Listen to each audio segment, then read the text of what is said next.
몸에 좋은 값비싼 홍삼. 그런데 우리 몸에 흡수되지 않고 그대로 빠져나간다?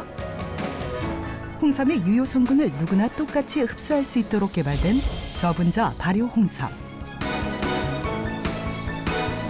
지금까지 먹어왔던 홍삼과는 전혀 다른 스마트한 저분자 발효 홍삼을 만나봅니다.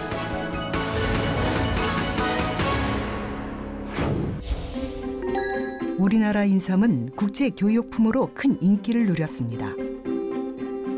하지만 수삼은 운반 도중 상하거나 썩는 경우도 발생했죠. 이를 보완하고자 만들어진 것이 바로 홍삼입니다. 좋은 인삼과 홍삼은 농협 매장을 통해 소비자들을 만납니다. 싱싱한 인삼을 직접 보고 구입할 수 있다는 게 큰 장점이죠. 최근엔 홍삼이 인기가 더 많다는데요. 그렇다면 홍삼은 우리 몸에 어떤 효능을 발휘할지, 인삼보다 더 좋은 유효 성분들이 있는 건지, 그 궁금증을 풀기 위해 인삼을 연구하고 있는 곳을 찾아가 봤습니다.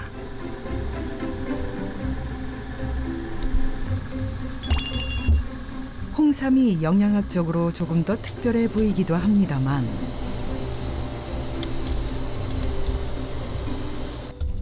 일단 연구원들의 결과를 지켜보도록 하겠습니다.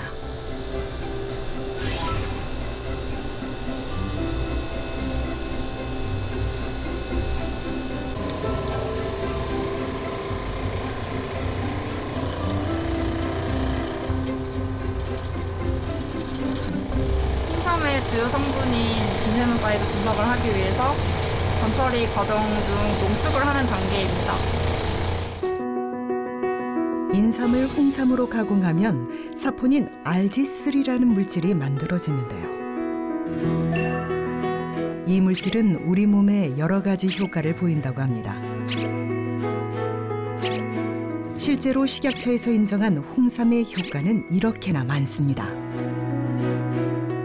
막 수확한 인삼을 수삼이라고 하죠. 이 수삼이 홍삼으로 가공되면서 외국으로의 수출도 대폭 증가했는데요.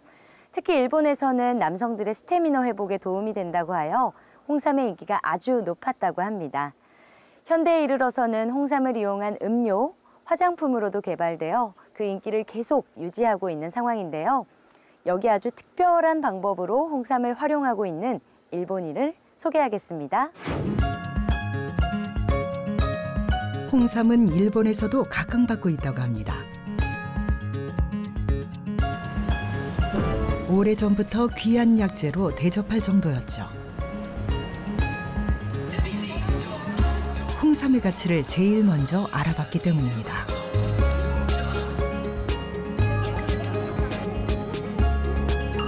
그래서일까요?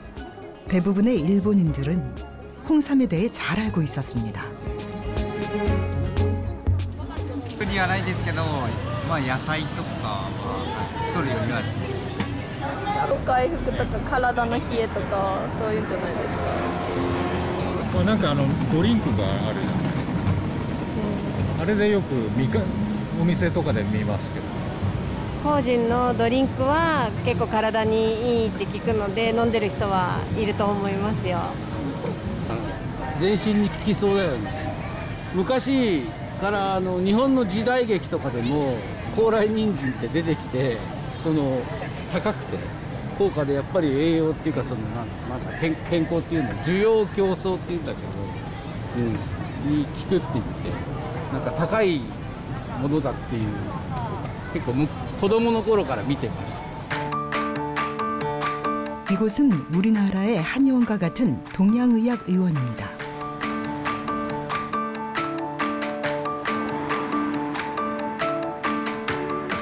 둘째를 갖고 싶지만 임신이 되지 않아 고민이라는 환자가 오야마 박사를 찾아왔습니다. 네, 一人目のお子様何年前ぐらいに？6年前に。はい。第に行くという感じですね。皮膚は丈夫なのかしら。 アトピーとか感染とかそういうのないです。ないんです。はい。 ないんです。 はい。 음. はい。 음. 。 はい。 음. ちいい痛い。気持ちいいです。あ、はい。これですね。これどうぞ。これちょっと痛い。 오야마 박사는 제일 먼저 환자의 체질을 파악합니다. 그리고 촉진을 통해 환자의 몸을 자세히 살펴보는데요. 드디어 환자를 위한 처방이 나왔습니다. 모두 생약을 이용한다고 합니다. 結果的に漢方の中に麹という生薬を入れます。これはもともとは人参なんですけども、これを蒸して赤くなった時に乾燥するんですけど、これはですね、強心作用と女性ホルモンの分泌を促す作用が強いです。ですから今回亀山さんの場合は白腎を使わずに麹を入れて女性ホルモンの分泌を促進させる。これが良いと思いますので。 일본에서도 이렇게 각광받는 홍삼. 하지만 이 홍삼의 제조 과정은 매우 복잡하면서도 특별합니다. 수삼을 단순히 찌고 반복하는 게 아닌데요. 그렇다면 어떤 과정을 거쳐 홍삼이 만들어질까요? 그 과정을 한번 들여다보겠습니다.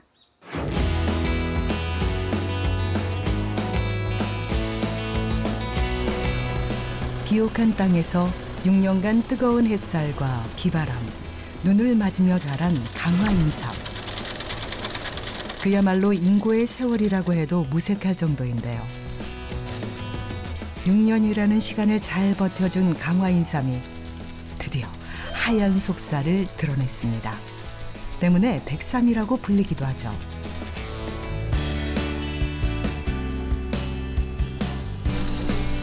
일일이 눈으로 확인해 골라낸 최상품의 강화인삼은 홍삼으로 변신할 준비를 마칩니다. 모양과 크기별로 선별한 후 홍삼 가공 공장에 보내지죠. 이곳에서 인삼에 붙은 흙과 불순물을 제거해줍니다.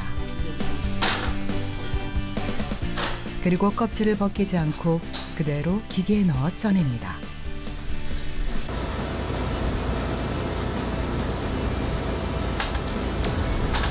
홍삼은 6년근 수삼의 껍질을 벗기지 않은 채 한번 증기로 쪄서 익혀 말린 삼을 말합니다. 이렇게 가공함으로써 인삼의 전분을 호화시켜 사포닌수가 증가하고 유효 성분이 활성화된다는데요.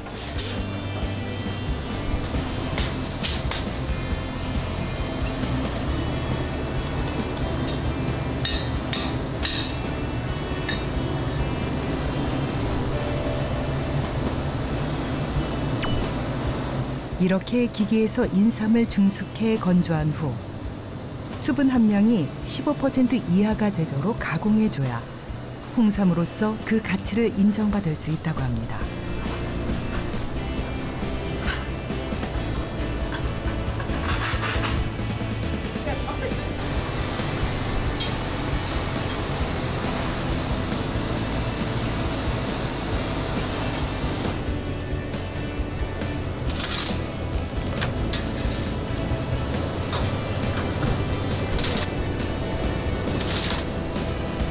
드디어 홍삼이 완성됐습니다. 붉은 빛이 도는 영롱함이 눈길을 사로잡네요.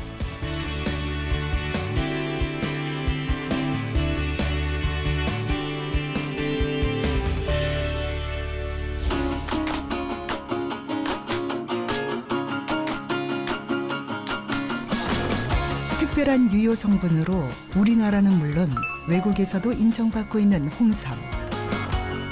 홍삼은 세계의 건강식품이자 건강약재라고 해도 과언이 아닌데요. 안녕하세요. 요즘 환절기라 그런지 홍삼이 굉장히 인기가 많은 것 같아요. 어때요? 예, 요즘 환절기 기온 격차도 심하고요. 네. 예, 감기에도 좋고 특히 그 면역력이 강화돼서 모든 그 성인병이나 이런 데 예방 효과가 커서 소비자로부터 많은 호응을 받고 있습니다. 흡수가 제일 빠르다. 갈아 먹는 거? 데려 먹는 거. 데려서 먹는 거? 드려볼까요? 두채 가져가시고. 얼마나? 그대로 말려가지고 끓여서 마시거든? 알고 그렇게 못 마시고. 그냥 그걸 계속 마시니까 감기를 모르게 했고 근데 그냥 수삼을 먹으면 열이 자꾸 난다 그래서 풍제 현상이나 열리는 사람 먹지 말라는데 홍삼은 그런 걸 별로 안 느껴가지고 장복을 해도 거기 없고 그렇더라고요. 이렇게 떠먹는 에키스라고 하나요? 항상 그런 거 먹고. 효력을 직접적으로 느끼신 적은 있으세요? 아직은 그래도 젊어서 그런지 막 느끼진 않지만 주변에서도 워낙 감기에도 뭐 면역력 키우는데 좋다고 하니까 믿고 먹어요. 몸에 좋다고 믿고 있는 홍삼. 하지만 한 연구에 의하면 섭취한 홍삼의 사포닌이 체내에 제대로 흡수되지 못하는 것으로 나타났습니다. 특히 한국인 10명 중 4명은 이 사포닌 분해에 필요한 효소가 없어 좋은 홍삼을 섭취한다고 해도 몸에 흡수되지 않고 그대로 몸 밖으로 배출된다는 것인데요. 우리나라 성인들을 조사해 본 결과 그 수용성 물질이 아닌 물질들은 장내 미생물의 도움을 받아야 되는데요. 60% 정도가 홍삼을 분해할 수 있는 장내 미생물이 없다고 합니다. 홍삼의 사포닌을 비롯한 다양한 유효 성분이 우리 몸에 흡수되려면 장 속의 미생물의 도움을 받아야 하는데요. 이 미생물을 갖고 있지 않은 사람이 더 많다는 겁니다. 옛부터 귀한 약재로 각광받아온 홍삼. 그렇다면 어떻게 먹어야 홍삼의 좋은 유효 성분들을 몸에 흡수시킬 수 있을까요?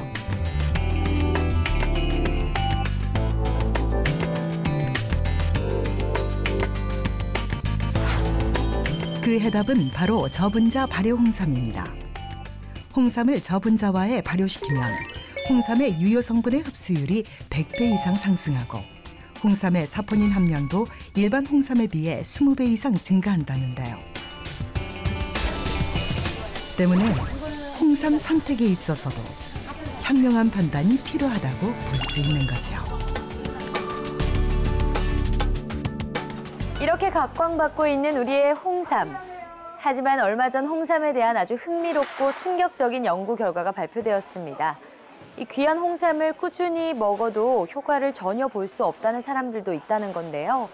과연 어떻게 된 걸까요? 이러한 홍삼에 대한 궁금증 계속 풀어가 보겠습니다. 저분자 발효 홍삼은 특허 기술로 다양한 공정을 거쳐 개발되었는데요. 누구든 홍삼의 효과를 제대로 볼 수 있다는 게 특징입니다.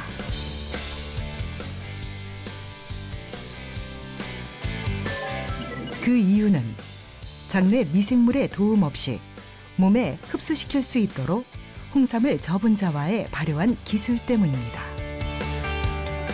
저분자 발효 홍삼은 몸에 흡수되지 않는 홍삼의 유효 성분들을 저분자화하여 만들었습니다. 즉, 이 장 속에 미생물이 없어도 우리 몸에 흡수가 잘 되도록 한 이른바 저분자화해 발효한 홍삼인데요. 덕분에 홍삼의 유효 성분들이 그 효과를 잘 발휘하여 면역력은 높여주고 피로 회복에 도움을 줄 수 있습니다.